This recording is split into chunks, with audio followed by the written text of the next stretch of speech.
O bird of the morning, learn love from the moth.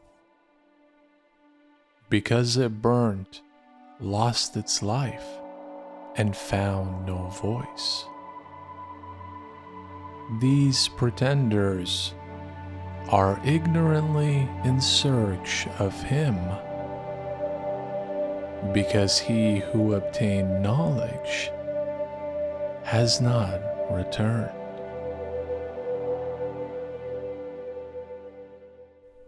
This is a short but incredibly deep poem that highlights the sacrifices we need to make to truly reach God and achieve awakening.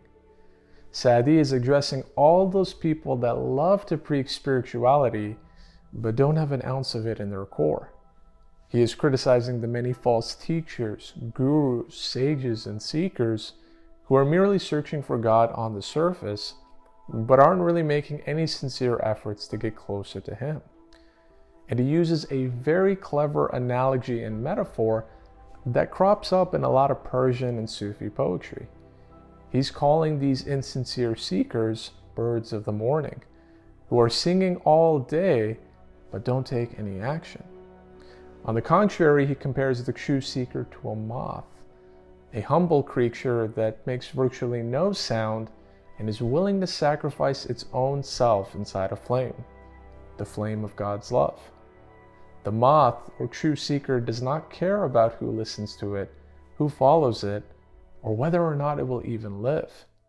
It is content with giving up its life to be united with the flame, to be united with God.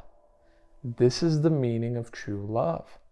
A love that is selfless and inspires us to sacrifice everything just to be closer to our beloved.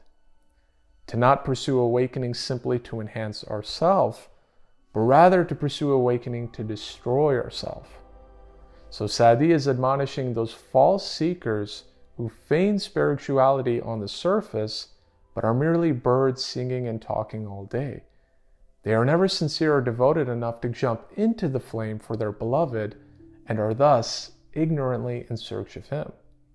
It's better to be the moth that has completely burnt itself up, because the moth has transcended this material world to reunite with his beloved.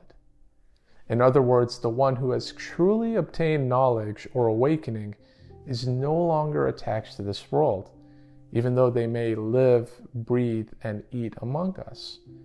Their state of being is at a much higher frequency than ours, and giving us the impression that they are not even from this world. So be the moth.